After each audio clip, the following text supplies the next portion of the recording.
만약 이혼이 어른들만의 싸움이라고 생각한다면 7살 소년이 비밀 편지를 들고 법정 증인석에 오르는 순간을 기다려보세요.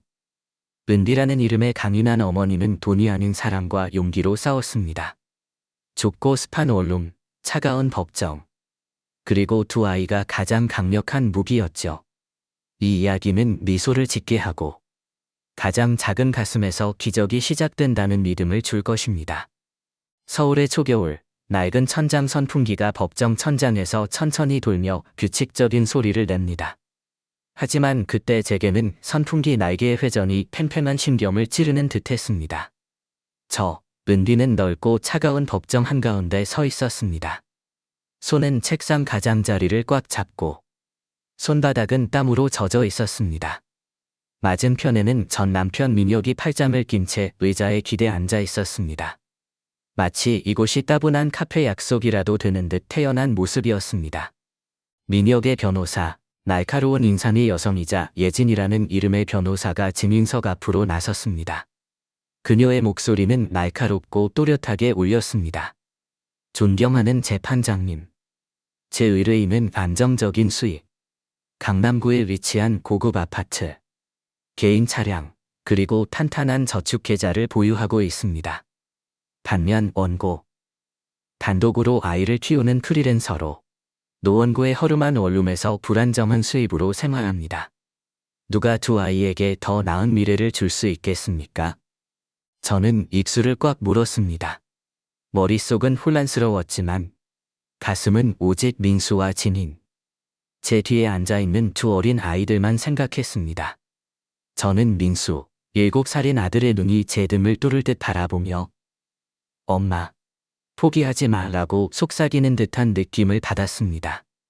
민혁은 입꼬리를 살짝 올리며 의자 팔걸이를 톡톡 두드렸습니다. 그의 눈빛은 차갑게 저를 스쳐 지나갔습니다. 과거 그가 공동계좌에서 돈을 모두 빼내고 저와 아이들에게 빚더미만 남긴 날의 그 눈빛과 똑같았습니다. 그때의 절망, 벼랑 끝에 내몰린 기분이 떠올랐지만 이번엔 물러서지 않겠다고 다짐했습니다. 재판장은 중년의 남성으로 흰머리가 섞인 머리와 은퇴 안경을 쓴 분이었습니다. 그는 고개를 숙여 기록을 적다가 고개를 들며 침착하지만 날카로운 눈으로 저와 민혁을 번갈아 보았습니다. 은비 씨, 판결을 검토하기 전에 할 말이 있으신가요? 저는 깊게 숨을 들이쉬며 가슴의 떨림을 억눌렀습니다. 존경하는 재판장님. 제 목소리는 작았지만 또렷했습니다. 저는 민혁 씨와 돈이나 집으로 비교할 수 없습니다. 하지만 한 가지는 약속드릴 수 있습니다. 매일 밤 아이들을 재우는 건 저입니다. 저녁밥을 짓고 민수와 지민이 부족함 없이 자랄 수 있도록 장학금과 지원금을 구하러 뛰어다니는 것도 저입니다. 완벽하지 않지만 저는 그들의 엄마이고 절대 아이들을 버리지 않을 것입니다. 예진이 날카롭게 웃었습니다. 그 웃음은 칼처럼 차가웠습니다. 감동적이네요. 하지만 감동으로는 아이를 키울 수 없죠. 은비 씨. 저는 그녀를 똑바로 바라보며 물러서지 않았습니다. 예진 씨, 때로는 돈으로 잴 수 없는 것들이 아이를 키웁니다. 그 순간 뒤에서 의자가 살짝 움직이는 소리가 났습니다. 민수가 일어섰습니다. 초등학교 2학년 아이답지 않은 진지한 표정으로 말했습니다. 엄마, 제가 재판장님께 보여줄 편지를 찾았어요. 법정은 순식간에 고요해졌습니다. 예진이 눈을 깜빡이며 당황했고 민혁의 얼굴은 살짝 참백해졌습니다. 저는 아들을 보며 가슴이 조여왔습니다. 무슨 편지야, 민수야? 제가 작게 물었습니다. 민수는 책가방에서 구겨진 봉투를 꺼내 높이 들었습니다. 지난주에 아빠 집에 놀러 갔을 때 주운 편지예요. 말을 잇지 못했습니다. 법정의 공기는 무겁게 가라앉았습니다. 재판장은 안경을 고쳤으며 낮고 위험 있는 목소리로 말했습니다. 가져오너라, 아가. 민수는 떨리는 작은 손으로 단호하게 편지를 건넸습니다. 그 순간 저는 깨달았습니다. 힘이란 항상 근육이나 권력에서 오는 것이 아니에요. 때로는 7살 아이의 용기에서 비롯됩니다.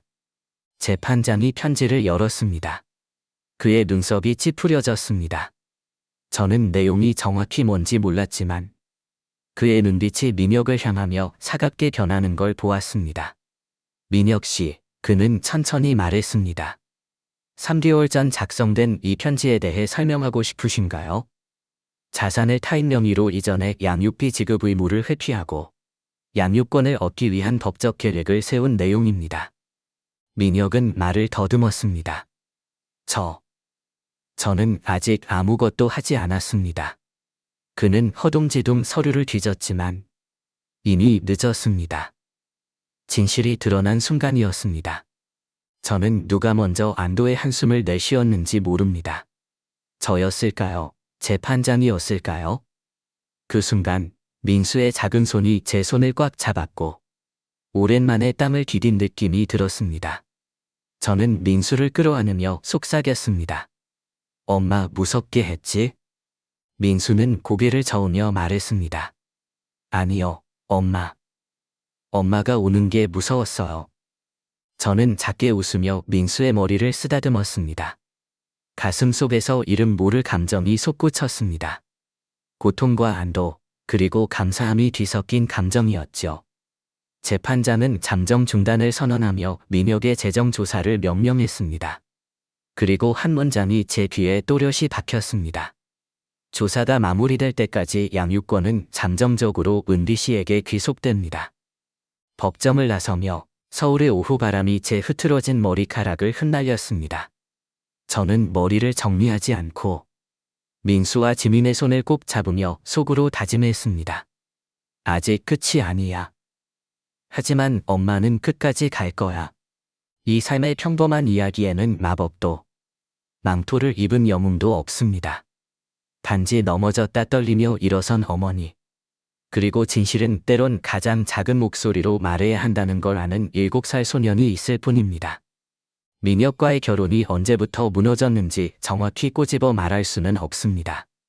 우리의 결혼은 건물이 갑자기 무너지듯 폭발하지 않았습니다. 물방울이 돌을 서서히 파내듯 오랜 시간 조금씩 갈라졌죠. 은비는 서울 동대문구의 유치원 교사였습니다. 넉넉하지 않은 삶이었지만 아이들과 노는 일을 사랑했고 민혁을 사랑했습니다. 따뜻한 미소와 달콤한 약속을 가진 남자였죠. 그는 퇴근 후 유치원 정문에서 저를 기다리곤 했습니다. 손에는 소박한 데이지 꽃다발을 들고 이렇게 말했죠. 은비야, 이렇게 힘들게 일 안 해도 돼. 나와 결혼하면 내가 다 책임질게. 그 말은 제 심장을 뛰게 했습니다. 민수를 낳고 지민을 낳기 위해 일을 그만두었을 때 저는 올바른 선택을 했다고 믿었습니다. 하지만 결혼 생활은 동화가 아니었습니다. 처음엔 민혁도 다정하고 배려했지만 지민이 태어나자 생활비 부담이 우리를 짓눌렀습니다.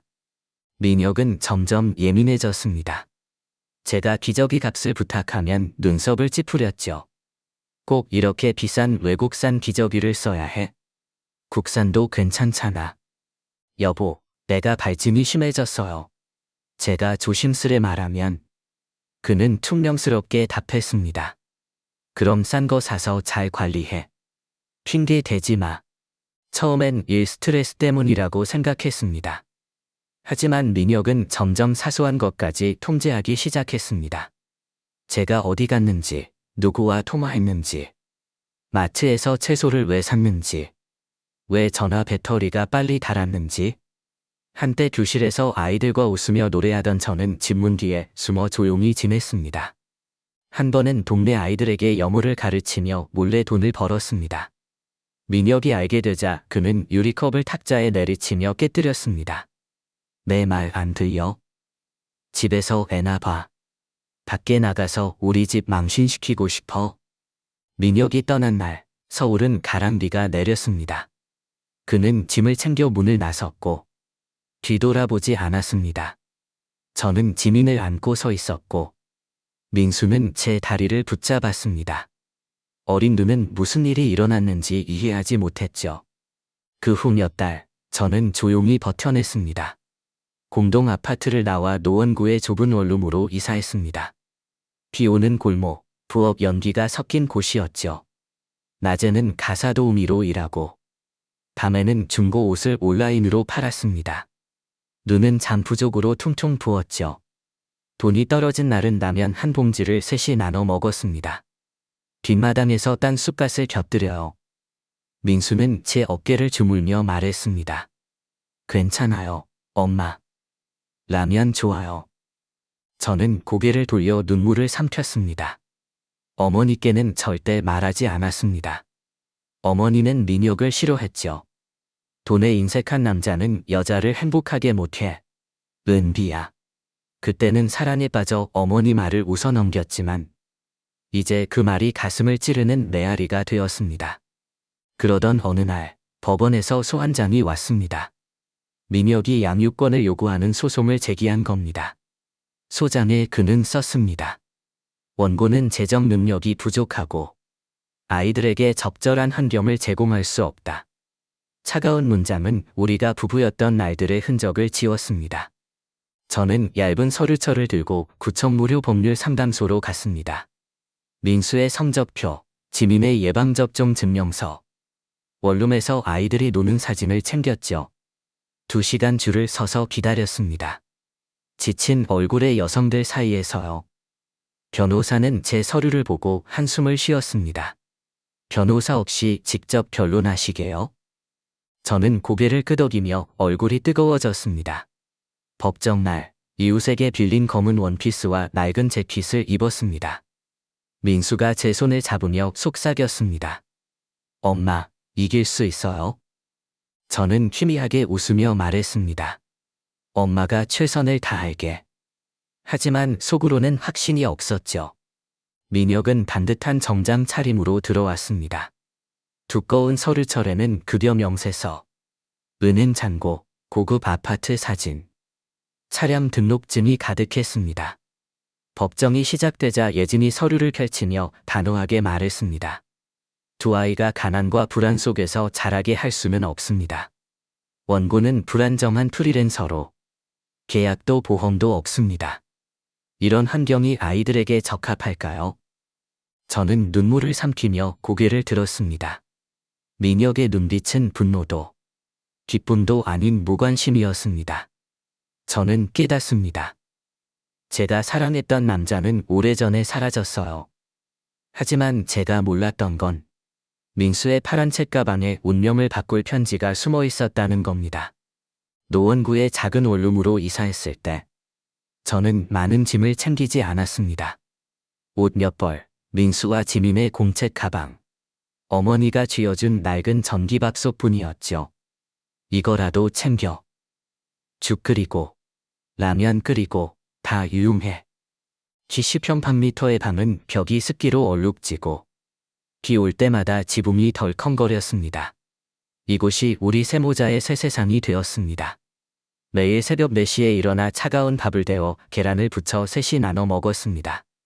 그런 다음 자전거를 타고 강남의 한 가정집으로 가서 청소와 빨래를 했죠. 시장에서 채소와 생선을 사서 저녁 반찬을 준비했습니다. 밤에는 낡은 스마트폰으로 중고 옷을 팔았습니다. 인터넷이 느려 고객이 짜증내며 주문을 취소할 때도 많았죠. 민수는 옷을 접고 라벨을 붙이며 도왔고 지민은 아기아기 바보 노래를 부르며 까르르 웃었습니다. 비 오는 날 방윗에서 물이 뚝뚝 떨어졌습니다. 저는 한쪽 구석에서 민수의 낡은 재킷을 꿰맸습니다. 손은 차가워 굳었지만 아이들에게 웃으며 말했습니다. 곧 끝나. 내일 따뜻한 옷 입고 학교 갈 수 있어. 민수는 제 등을 안으며 말했습니다. 엄마가 최고야. 가슴이 메어왔습니다. 웃음이 없는 집은 아니었습니다. 어느 날 저녁, 계란 프라이, 된장국, 볶은 채소로 차린 소박한 밥상에서 저는 말했습니다. 이게 세상에서 제일 맛있는 밥이야. 민수는 신나게 외쳤습니다. 내일도 이거 먹어요. 지민은 땀이 발그레하며 노래를 불렀죠. 거리에서 사람들과 차를 볼 때마다 속으로 다짐했습니다. 은비야, 너 아직 안 졌어. 하지만 밤, 아이들이 잠든 후 전기세, 학비, 빨간 경고 문구가 적힌 고지서를 마주하면 가슴이 덜컹거렸습니다. 집세를 못 낼까, 우유를 못 살까 두려웠죠. 저는 가정교사, 야시장 판매 등 일을 찾아봤지만 늘 같은 질문이 돌아왔습니다. 아이들 돌볼 사람이 있나요? 학위 있으신가요? 그 무해해 보이는 질문들은 제 자존심을 칼로 베었습니다. 민수는 저를 절망해서 끌어냈습니다. 제가 너무 오래 침묵하면 다이어와 그림을 쥐어줬죠. 세 사람 가족이 태양 아래 서 있는 그림. 엄마, 우리 집이에요. 저는 민수를 안으며 혈관에 뜨거운 피가 흐르는 걸 느꼈습니다. 아이들 손을 잡고 있는 한 쓰러질 수 없었습니다. 민수를 학교에 데려갔다 민혁을 만난 적이 있습니다. 그는 새 오토바이에서 내려왔습니다. 셔츠는 다림질이 완벽했고 구두는 반짝였죠. 저를 보며 입꼬리를 올렸습니다. 은비, 좀 초췌해졌네. 저는 민수의 손을 꽉 잡고 고개를 들었습니다. 초췌하지 않아. 난 살아가고 있어. 민혁은 잠시 멈칫했지만 곧 웃으며 말했습니다. 너 맘대로 생각해. 하지만 애들은 더 나은 미래가 필요해. 그는 비싼 향수 냄새를 남기고 떠났습니다. 그날 밤, 민수는 이불 속에서 속삭였습니다. 엄마, 아빠랑 안 살고 싶어요. 저는 민수의 머리를 쓰다듬으며 말했습니다. 알아. 하지만 어른들은 때로 빈싸움을 해야 해. 민수는 반짝이는 눈으로 말했습니다. 엄마가 이겨요. 믿어요. 그날 처음으로 저는 소리 없이 울었습니다. 가슴이 풀리는 느낌이었죠. 저는 전투 준비를 시작했습니다. 동사무소에서 가정 형편 증명서를 떼고 민수 담임에게 성실함을 증명하는 편지를 부탁했습니다. 전기세 영수증, 학비 송금 내역. 문자로 주고받은 송금 기록을 모았죠. 법정에 들어서며 저는 무기가 없었습니다. 단지 사랑하는 마음과 믿음으로 가득한 서류철뿐. 하지만 민수의 파란 책가방에 숨겨진 구겨진 편지가 가장 강력한 무기라는 걸 몰랐습니다. 그 편지는 모든 것을 바꿀 준비를 하고 있었습니다. 삶의 기적은 폭풍을 피하는 게 아니라 폭풍 속에서 똑바로 서는 법을 배우는 것임을 나중에 깨달았습니다. 저 한때 물러섰던 미혼모는 매일 그걸 배우고 있었습니다. 법정날, 서울은 가람비가 내렸습니다. 이웃에게 빌린 낡은 자전거 손잡이에 물방울이 맺혔죠. 새벽 4시에 일어나 민수와 지밈의 옷을 준비하고 묽은 죽을 끓였습니다. 검은 원피스와 낡은 재킷을 입고 거울을 보니 얼굴은 창백하고 눈밑은 거뭇했죠. 깊게 숨을 들이쉬고 억지로 미소 지었습니다. 민수, 준비됐니? 민수는 제 손을 꽉 잡으며 고개를 끄덕였습니다. 법원 앞에서 민혁이 기다리고 있었습니다. 짙은 회색 정장, 초록색 넥타이, 반짝이는 구두. 예지는 검은 정장 차림으로 두꺼운 서류철을 들고 있었습니다. 저를 보며 예진이 눈썹을 치켜올리며 비웃듯 웃었습니다. 민혁은 저를 위아래로 훑으며 격렬 어린 눈빛을 보냈죠. 그가 다가와 속삭였습니다. 은비, 이길 가능성 없어. 포기하는 게 나아. 저는 고개를 들어 그를 똑바로 보았습니다. 민혁 씨, 세상 모든 게 돈으로 살 수 있는 건 아니에요. 그 순간 민혁의 눈빛이 흔들렸지만 그는 곧 자신감 넘치는 웃음을 지으며 멀어졌습니다. 법정 안 재판장이 들어오자 소곤거림이 멎었습니다. 그는 흰머리에 가느다란 안경을 쓴 엄격하지만 차갑지 않은 분이었습니다. 저는 민수와 지민을 돌아보며 가슴이 조여왔습니다. 엄마는 쓰러지지 않을 거야. 속으로 다짐했죠. 예진이 먼저 나서서 말했습니다. 존경하는 재판장님. 제 의뢰인 민혁 씨는 대기업 지사장으로 안정적인 수입을 얻습니다. 넓은 집, 차, 모든 게 갖춰져 있죠. 반면 은비 씨는 직업도, 계약도, 보험도 없는 프리랜서입니다. 허름한 원룸에서 아이들을 키우는 환경이 적절할까요? 그 말은 제 살을 찌르는 바늘 같았습니다. 저는 손을 꽉 쥐고 숨을 골랐습니다. 발언 기회가 왔을 때 저는 일어서며 떨리는 목소리로 말했습니다. 존경하는 재판장님. 제 형편이 어렵다는 건 인정합니다. 하지만 아이들이 배고프지 않게 가족의 온기를 느끼며 자라게 했습니다. 차도 큰 집도 없지만 매일 밤 책을 읽어주고 밥을 지어주고 품에 안아줍니다. 그게 의미 없다고 생각지 않습니다. 예진이 비웃으며 말했습니다. 감동적인 이야기네요. 하지만 현실을 논하는 겁니다. 저는 침착하게 답했습니다. 예진 씨, 감정이야말로 사람을 쓰러지지 않게 하는 힘이에요. 예진의 눈빛이 잠시 흔들렸지만 그녀는 곧 서류를 펼치며 계속했습니다. 이후 몇 시간은 흐릿하게 지나갔습니다. 그들은 급여 명세서, 부동산 계약서, 차량 사진, 은행 잔고를 제시했습니다. 저는 민수와 지민이 원룸에서 웃는 사진, 성적표, 담임의 감사 편지, 늦게 낸 학비 영수증을 내밀었습니다. 지민이 민수에게 속삭이는 소리가 들렸습니다. 지민아, 무서워하지 마. 제 가슴이 조여왔습니다. 저는 거대한 파도와 싸우고 있었고 가진 건 희미한 믿음뿐이었습니다. 재판장이 펜을 내려놓고 말했습니다. 추가로 검토가 필요합니다. 저는 긴 한숨을 내쉬며 텅 빈 기분이 들었습니다. 충분히 노력했나? 라는 질문이 머릿속을 맴돌았죠. 그때 맑고 단호한 목소리가 울렸습니다. 엄마, 제가 찾은 편지를 재판장님께 보여줄게요. 저는 깜짝 놀라 돌아보았습니다. 민수가 서 있었습니다. 파란 책가방을 가슴에 안고 큰 눈은 반짝였습니다. 무슨 편지야? 제가 속삭였습니다. 민수는 구겨진 봉투를 꺼내 높이 들었습니다. 아빠 집에서 주운 거예요. 법정은 정적에 휩싸였습니다. 민혁은 창백해졌고 예진은 눈을 크게 뜨며 서류를 뒤졌습니다. 재판장이 눈썹을 치켜올리며 말했습니다. 가져오너라. 민수는 천천히 걸어가 단호하게 편지를 건넸습니다. 저는 숨을 멈췄습니다. 폭풍이 몰려오는 듯한 기분이었습니다. 저는 아이들을 잃는 게 세상에서 가장 무서웠습니다. 가난, 배고픔, 고난은 익숙했지만 아침에 일어나 민수의 헝클어진 머리나 지민의 제잘거림이 없는 건 상상할 수 없었습니다. 그 두려움은 소리 없이 스며들었습니다. 서울의 가랑비처럼 옷을 적시고 뼛속까지 차갑게 만들었죠. 법정 전날 밤, 저는 잠을 이루지 못했습니다. 두 아이 사이에 누워 민수를 한 손으로, 지민을 다른 손으로 잡았습니다. 좁은 원룸은 어두웠고 멀리서 오토바이 소리와 김밥 사세요 라는 외침이 들렸습니다. 저는 천장을 보며 숨소리를 세며 속삭였습니다. 내일 이 품이 비지 않게 해주세요.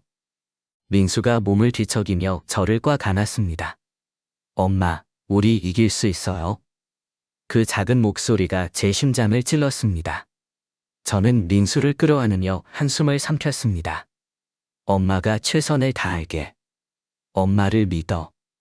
지민은 코를 골며 입에 우유 자국을 남긴 채 자고 있었습니다. 저는 지민의 머리를 쓰다듬으며 눈물이 고였습니다. 가난은 두렵지 않지만 믿음까지 잃은 건 두려웠습니다. 결혼 생활에서 신뢰, 자유, 제 웃음을 잃었지만 아이들만큼은 잃을 수 없었습니다. 다음 날 아침, 서울은 잿빛 하늘이었습니다. 민수는 제 손을 꽉 잡고 법원 계단을 올랐습니다.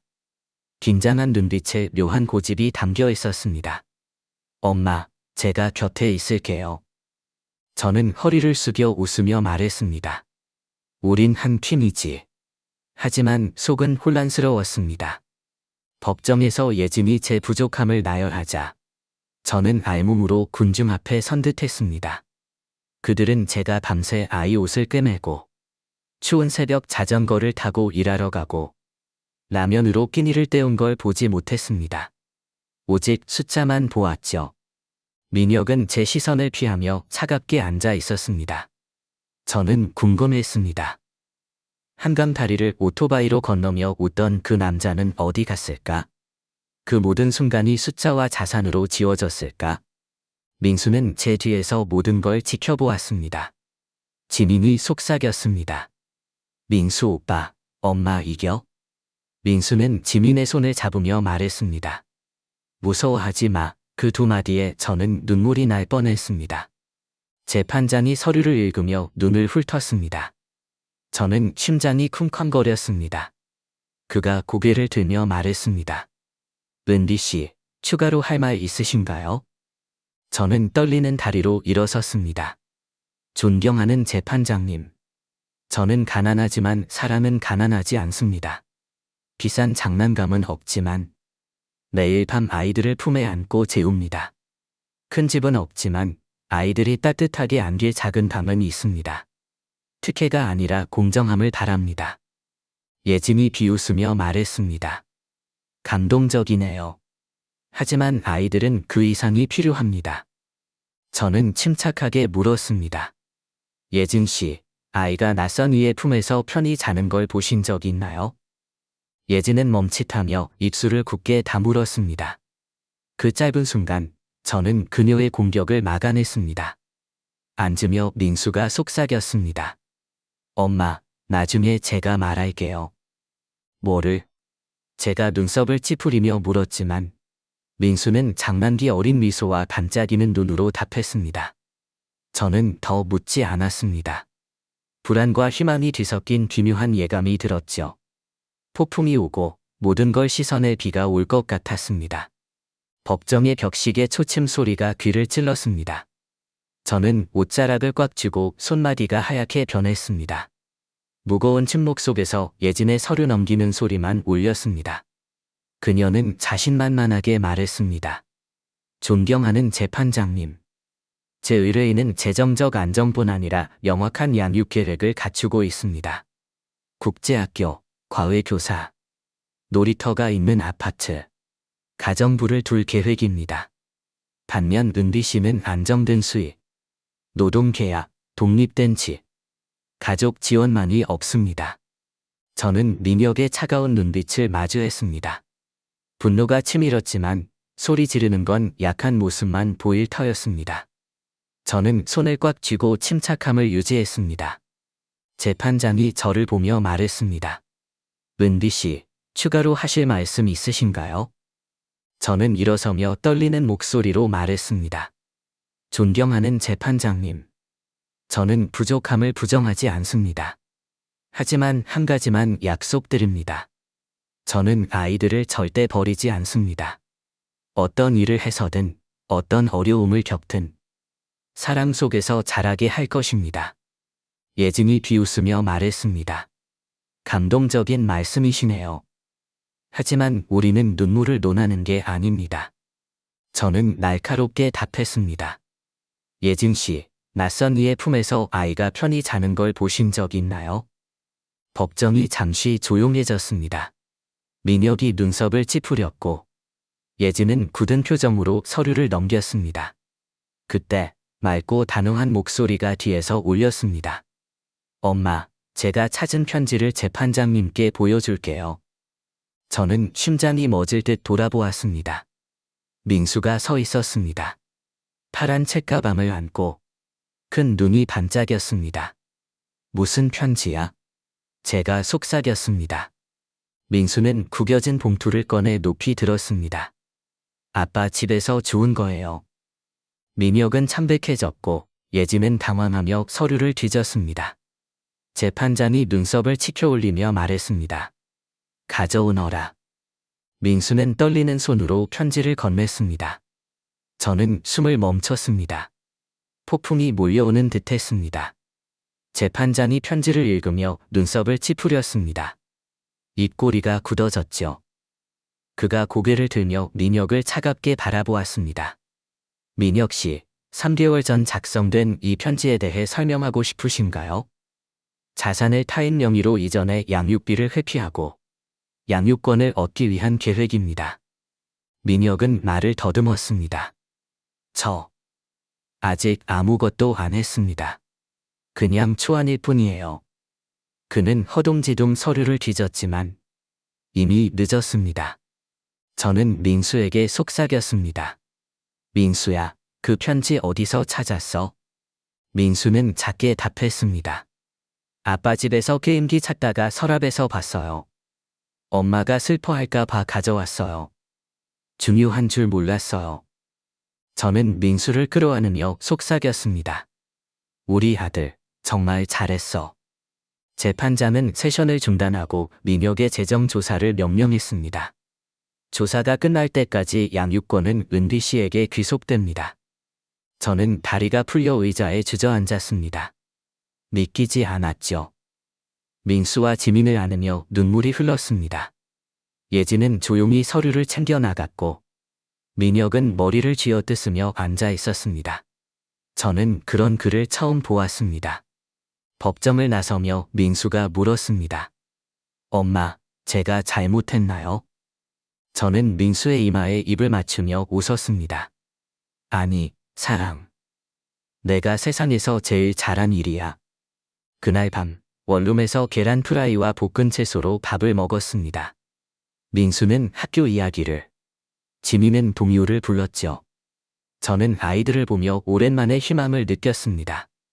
싸움은 끝나지 않았지만 더 이상 혼자가 아니었습니다. 믿음이라는 보이지 않는 무기가 있었으니까요. 법정의 무거운 공기소. 재판장이 편지를 여는 소리가 천둥처럼 울렸습니다. 저는 그의 손이 살짝 떨리는 걸 보았습니다. 심장이 터질 듯 뛰었죠. 편지 내용은 몰랐지만 민수가 어떻게 그걸 가졌는지 궁금했습니다. 재판장이 눈썹을 찌푸리며 민혁을 차갑게 보았습니다. 그는 낮게 말했습니다. 민혁 씨, 이 편지는 법무법인에서 작성한 것으로 자산을 타인 명의로 이전해 양육비를 회피하고 안정된 이미지를 만들어 양육권을 얻으려는 계획입니다. 3개월 전 소장을 제출할 때 작성되었죠. 민혁의 어깨가 떨렸습니다. 그의 눈에는 처음 보는 공포가 담겼습니다. 저는 아직 아무것도 안 했습니다. 그냥 상담일 뿐이에요. 예진은 서류를 꽉 쥐며 눈썹을 찌푸렸습니다. 그녀의 자신감이 무너지는 첫 신호였죠. 재판장은 편지를 내려놓으며 단호하게 말했습니다. 조사 과정에서 설명할 기회가 있을 겁니다. 하지만 이 법정은 아이들의 권리를 속이는 행위를 용납하지 않습니다. 그 순간 민혁은 작아 보였습니다. 따뜻한 미소로 저를 설레게 했던 남자는 허물어졌습니다. 그는 저와 민수를 보았지만 아무 말도 하지 못했죠. 저는 민수에게 속삭였습니다. 그 편지 어디서 찾았어? 민수는 작게 답했습니다. 아빠 집 서랍에서요. 게임기 찾다가 봤어요. 엄마가 슬퍼할까 봐 가져왔어요. 저는 민수를 끌어안으며 눈물이 흘렀습니다. 7살 아이가 무의식적으로 엄마를 구한 거예요. 재판장은 세션을 중단하고 조사를 명령했습니다. 양육권은 제게 주어졌습니다. 법정을 나서며 서울의 가랑비가 머리카락에 맺혔습니다. 민수와 지민의 손을 잡고 속삭였습니다. 우린 한 팀이지. 민수는 밝게 웃으며 말했습니다. 지민아, 우리 팀 이겼어. 싸움은 끝나지 않았지만 저는 진실과 용기로 이길 수 있다고 믿었습니다. 법정을 나온 후 민혁은 어깨를 숙이고 손을 주머니에 찔러 넣은 채 떠났습니다. 예진은 더 이상 비웃지 않았죠. 저는 기뻐하지 않았습니다. 단지 무거운 짐이 내려간 안도감이 들었을 뿐입니다. 이틀 뒤 법원의 조사관 정희 씨가 전화했습니다. 그녀의 목소리는 따뜻하고 침착했습니다. 은비 씨, 재정 서류, 노동계약, 도움이 될 만한 증빙을 가지고 와주세요. 그날 밤 원룸을 뒤져 전기세 영수증, 학비 송금 내역, 민수 담임의 편지, 지민의 장학금 증서, 가사도우미 급여 명세서를 모았습니다. 얇은 서류철을 정리하며 떨리는 마음으로 주름을 폈죠. 정희 씨를 만난 날, 그녀는 서류를 꼼꼼히 살폈습니다. 왜 이렇게 가난하냐? 거나 한숨 쉬지 않았습니다. 어떻게 노력했는지 말해줘요. 라고만 물었죠. 처음으로 저는 털어놓았습니다. 새벽에 자전거를 타고 일 시작한 날들. 밤늦게 옷을 꿰맨 시간들. 자존심을 내려놓고 장학금을 구한 순간들. 정희 씨는 듣고 적고 고개를 끄덕였습니다. 반면 민혁의 화려한 삶은 폭풍에 휩싸였습니다. 정희 씨가 전해준 바에 따르면 비밀 계좌, 가족 명의 자산, 불투명한 투자가 드러났습니다. 저는 놀라지 않았습니다. 민혁의 교묘한 계산은 익숙했으니까요. 하지만 아이들마저 비즈니스처럼 계산할 줄은 몰랐습니다. 조사를 기다리는 밤. 저는 낮에 청소하고 밤에 옷을 팔며 버텼습니다. 민수와 지민은 옆에서 숙제를 했죠. 가끔 민수가 고개를 들며 물었습니다. 엄마, 내일 시간 돼요? 저는 웃으며 말했습니다. 내일은 시간 내서 동화 읽어줄게. 어느 밤, 민수가 제 옆에서 그림을 그렸습니다. 세 사람, 소박한 집. 위에는 집은 엄마가 있는 곳이라고 적혀 있었습니다. 저는 눈물이 고이며 생각했습니다. 가난해도 함께라면 희망이 있어. 3주 뒤 법원이 재심 날짜를 통보했습니다. 가슴이 뛰었지만 두려움은 믿음으로 바뀌었습니다. 민수와 진인, 그리고 제 자신을 믿었죠. 재심 날, 서울은 선선한 바람이 불었습니다. 골목에서 부엌 연기와 습기 냄새가 섞였죠. 가사 도우미 일을 마치고 자전거를 타고 집으로 돌아왔습니다. 추위가 살갗을 파고들었지만 더 이상 떨리지 않았습니다. 가슴이 뜨거웠으니까요. 집에 들어서자 민수와 지민이 바닥에 깔린 매트에서 웅크리고 있었습니다. 노란 불빛이 민수의 헝클어진 머리를 비쳤습니다. 민수가 고개를 들며 웃었습니다. 엄마, 나무 그렸어요. 봐요. 저는 이마에 땀을 닦으며 그림을 보았습니다. 구불구불한 뿌리로 땅을 붙잡은 나무. 줄기에 자라는 중이라고 적혀 있었습니다. 저는 민수를 보며 가슴이 뭉클했습니다. 나도 자라고 있어. 나이 든 게 아니라 의지로 자라는 거야. 기다리는 동안 저는 가만히 있지 않았습니다. 동네 마트에서 파트타임 일을 시작했죠. 청소하고 물건 정리하고 계산을 도왔습니다. 밤에는 여전히 옷을 팔았고 모은 돈으로 검은 원피스, 튼튼한 플랫 슈즈, 민수의 따뜻한 재킷을 샀습니다. 저는 지역 교육센터에서 야간 회계 강의를 등록했습니다. 꿈 같은 일이었지만 살아야겠다는 생각이 불타올랐죠. 수강 확인서를 손에 쥐었을 때 새 삶으로 가는 티켓을 쥔 기분이었습니다. 민혁의 조사 소식은 조금씩 들려왔습니다. 정희 씨가 짧은 전화로 전해줬죠. 오빠 명의 자산, 해외 계좌, 신고되지 않은 투자. 저는 놀라지 않았지만 기뻐하지도 않았습니다. 한때 사랑했던 남자의 민낯이 드러난 것뿐이었습니다. 어느 날 민수가 저를 안으며 말했습니다. 엄마, 아빠가 엄마 미워하는 거 아니죠? 저는 머뭇거리며 민수의 머리를 쓰다듬었습니다. 아빠는 중요한 걸 잊었을 뿐이야. 하지만 우리는 기억해. 너도 기억하지? 민수는 고개를 끄덕이며 그림을 그렸습니다. 저는 그 강인함에 놀랐습니다. 어린 가슴이 어떻게 그 많은 혼란을 품고도 깨지지 않을까? 재심 전 마지막 밤. 작은 창밖으로 오토바이 불빛이 벽에 떨리는 그림자를 드리웠습니다. 저는 눈을 감고 떠올렸습니다. 갓난 민수를 안던 순간. 지민을 업고 무릉덩이 골목을 지난 날들. 두 아이가 제 옆에서 고르게 숨쉬던 밤들. 속삭였죠. 내일은 나뿐 아니라 이 모든 사람을 위해 서 있을 거야. 사슬을 깨는 건 누군가를 무너뜨리는 게 아니라 스스로를 돌아보고 내가 생각보다 약하지 않음을 깨닫는 거였습니다. 저는 그 여정을 조용히 끈기 있게 걸었습니다. 재심날 아침, 서울은 안개가 자욱했습니다. 새 원피스와 플랫 슈즈를 신고 민수와 지민의 손을 잡았습니다. 법원 계단을 오르며 추위가 뺨을 스쳤지만 고개를 숙이지 않았습니다. 오늘 난 은비가 아니야. 엄마야. 속으로 다짐했죠. 민혁은 정장 차림이었지만 아침의 당당함은 사라졌습니다. 제 눈을 피하며 서류를 꽉 쥐었죠. 예지는 차가운 얼굴로 서 있었지만 입술에 미세한 긴장이 보였습니다. 저는 인사하지 않았습니다. 채울 필요 없는 거리였으니까요. 법정의 공기는 팽팽했습니다. 재판장이 들어오며 망치를 가볍게 두드렸습니다. 조사 결과를 검토했습니다. 민혁 씨는 자산을 숨기고 양육비를 회피하며 양육권 소송에서 유리한 이미지를 만들려 했습니다. 제 가슴에서 쿵 소리가 났습니다. 민수의 손을 잡으며 그 따뜻함에 힘을 얻었습니다. 재판장은 저를 보며 부드럽게 말했습니다. 은비 씨의 진빈과 책임감을 고려해 민수와 지민의 양육권을 은비 씨에게 부여합니다. 민혁 씨는 법적 양육비를 지급하고 정기 면접을 감독하에 진행합니다. 저는 숨을 멈췄습니다. 몇 초 뒤 다리가 떨리며 의자에 주저앉았습니다.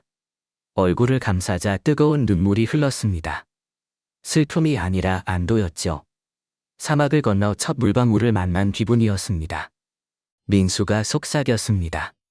엄마, 우리 이겼어요. 저는 웃으며 울었습니다. 지민이 제 품에 뛰어들며 말했습니다. 엄마, 배고프다. 그 말에 웃음이 터졌습니다. 민수와 지민의 웃음이 법정을 채웠습니다. 민혁은 고개를 숙이고 창백한 얼굴로 앉아 있었습니다. 예지는 조용히 그의 어깨를 짚으며 서류를 챙겼습니다. 저는 그들을 보며 승리감이 아닌 희미한 상실감을 느꼈지만 그건 더 이상 제 것이 아니었습니다. 그날 밤 원룸에서 계란 프라이, 볶은 채소, 된장국으로 밥을 먹었습니다. 민수는 학교 이야기를, 지민은 아빠는 엄마를 사랑해를 불렀죠. 저는 아이들을 보며 이름 모를 감사함을 느꼈습니다. 잠들기 전 민수가 베개 밑에서 그림을 꺼냈습니다. 구불구불한 뿌리의 나무. 세 사람, 위에 집은 엄마가 있는 곳이라고 적혀 있었습니다. 저는 민수를 안으며 속삭였습니다. 그래, 집은 엄마가 있는 곳이야. 엄마는 절대 포기 안 해. 그날 우리는 두려움과 불공정, 쌓인 상처의 사슬을 깼습니다. 함께할 권리뿐 아니라 스스로를 믿고 선함과 돈으로 잴 수 없는 사람을 믿을 권리를 되찾았습니다. 그 운명의 재심 후 우리 삶은 동화가 되지 않았습니다. 하룻밤에 부자가 되지도 않았죠. 하지만 한 가지는 확실히 변했습니다. 서울의 작은 원룸에 평온이 돌아왔습니다. 다음 날 아침 햇살이 작은 창으로 스며들어 지민의 헝클어진 머리와 민수의 더러운 뺨을 비쳤습니다. 두 아이는 고양이처럼 웅크려 잠들었습니다. 저는 꼼짝 않고 그 평온을 만끽했습니다. 두려움에 쫓기지 않는 느낌. 잊고 지냈던 감각이었습니다. 아침은 계란 프라이, 김치볶음밥, 이웃이 준 떡으로 차렸습니다. 민수는 낡은 책가방을 메고 지민은 플라스틱 샌들을 신었습니다. 우리는 손잡고 학교와 일터로 향했습니다. 학교 앞에서 민수의 신발끈을 묶고 지민의 머리를 쓰다듬었습니다. 아이들의 웃음소리가 퍼졌죠. 지나가던 엄마가 웃으며 말했습니다. 애들 정말 귀엽네요. 저는 고개를 끄덕이며 생각했습니다. 그래, 하마터면 잃을 뻔했지. 마트에서 물건을 정리하고 계산을 도왔습니다. 밤에는 회계 수업을 들었습니다. 숫자와 공식은 혼란스러웠지만 미래를 생각하며 버텼습니다. 민수와 지민이 원룸을 뛰어다니는 모습을 떠올리며 민수는 학교에서 자신감을 되찾았습니다. 그림 동아리에 가입해 예술 작품이라 부르는 낙서를 보여줬죠. 어느 날 세 사람이 집 앞에 서 있고 주인은 나무로 둘러싸인 그림을 보여줬습니다. 별이 가득한 하늘이었죠. 왜 태양은 안 그렸어? 제가 물었더니 민수는 환하게 웃으며 말했습니다. 엄마가 우리 태양이니까요. 저는 민수를 안으며 눈물이 고였습니다. 지민도 좋아졌습니다. 노래하고 춤추며 학교 축제 무대에 섰죠. 밤이면 제 품에서 학교 이야기를 제잘거렸습니다. 그 단순한 순간들이 행복이었습니다. 어느 날 민혁이 학교 앞에서 아이들을 만났습니다. 과일 상자, 새 옷, 비싼 장난감을 들고 왔죠. 민수는 아빠를 안았지만 저를 힐끗 보며 엄마 괜찮아요? 라는 눈빛을 보냈습니다. 저는 고개를 끄덕였습니다. 지민은 새 인형을 안고 웃었죠. 민혁은 뭔가 말하려 했지만 한숨만 쉬고 고개를 끄덕이며 떠났습니다. 그의 등을 보며 저는 가벼움을 느꼈습니다. 용서는 있는 게 아니라 내려놓는 거였습니다. 그날 밤 우리는 바닥에 앉아 따뜻한 밥을 먹었습니다. 낡은 밤은 웃음으로 가득 찼습니다. 저는 속삭였습니다. 삶아, 고마워. 날 쉽게 놔주지 않아서, 포기하지 않게 해줘서. 앞길은 멀었습니다. 부자도, 성공한 것도 아니었죠. 하지만 중요한 걸 되찾았습니다. 나 자신을요. 나를 사랑하는 법을 배워 아이들을 온전히 사랑했고, 삶이 거칠어도 사랑할 수 있음을 아이들에게 가르쳤습니다. 서울의 차가운 밤, 창밖으로 오토바이 소리가 스쳤습니다. 작은 원룸에서 저는 낡은 나무 책상에 앉았습니다. 노란 불빛 아래 지민은 침대에서 잠들었고 민수는 책을 읽다 졸며 눈을 깜빡였습니다. 저는 웃으며 책을 덮고 이불을 덮어줬습니다. 숨을 깊게 들이쉬며 지나온 여정을 떠올렸습니다. 결혼 속에서 길을 잃고 이혼의 폭풍에 쓰러지고 돈과 믿음이 바닥난 순간들. 포기하고 싶었지만 사랑이라는 기적. 두 아이의 작은 발걸음. 몰랐던 용기로 이겨냈습니다. 무엇이 저를 버티게 했을까? 의지, 인내, 아니면 어두운 날. 엄마 라고 부르는 목소리. 사람이 일어서는 가장 큰 힘은 돈이나 명예가 아니라 순수한 사랑. 사고 팔 수 없는 사랑임을 깨달았습니다. 민수가 편지를 내밀던 순간, 법정이 숨을 멈춘 순간을 떠올렸습니다. 저를 구한 건 제가 아니라 민수였습니다. 가장 큰 교훈을 배웠죠. 7살 가슴의 믿음을 과소평가하지 말 것. 저는 더 이상 약한 여성이 아닙니다. 저는 은비, 두 아이를 용기로 키우는 미혼모. 스스로 일어선 여성. 직업을 배우고 새 삶을 시작한 사람입니다. 고통에 잠기지 않았습니다. 앞을 보니 벽이 아니라 길이 보였습니다. 험난하고 어렵지만 햇살과 희망이 있는 길. 저는 나를 사랑합니다. 완벽해서가 아니라 이 긴 여정을 걸어왔기 때문입니다. 지금 이 이야기를 읽으며 삶의 싸움 속에 있는 당신. 부서진 꿈과 씨름하는 당신에게 말합니다. 다시 시작하기에 늦은 때는 없습니다. 아이, 가족, 혹은 당신 자신. 소중한 것을 놓지 않는다면 언젠가 출구를 찾을 겁니다. 저는 부자도 유명하지도 않습니다. 동화 같은 이야기도 없죠. 하지만 웃음과 사랑, 매일 자라는 두 아이가 있는 작은 집이 있습니다. 그걸로 충분합니다. 한평생을 이길 만큼 이 감동적인 이야기에 함께 해줘서 감사합니다. 우리 모두 언젠가 세상이 등을 돌린 듯한 순간을 겪죠. 은비, 민수, 지민의 이야기를 통해 단순하지만 강한 진실을 보길 바랍니다. 힘은 근육이나 돈이 아니라 사랑, 믿음, 조용한 용기에서 옵니다.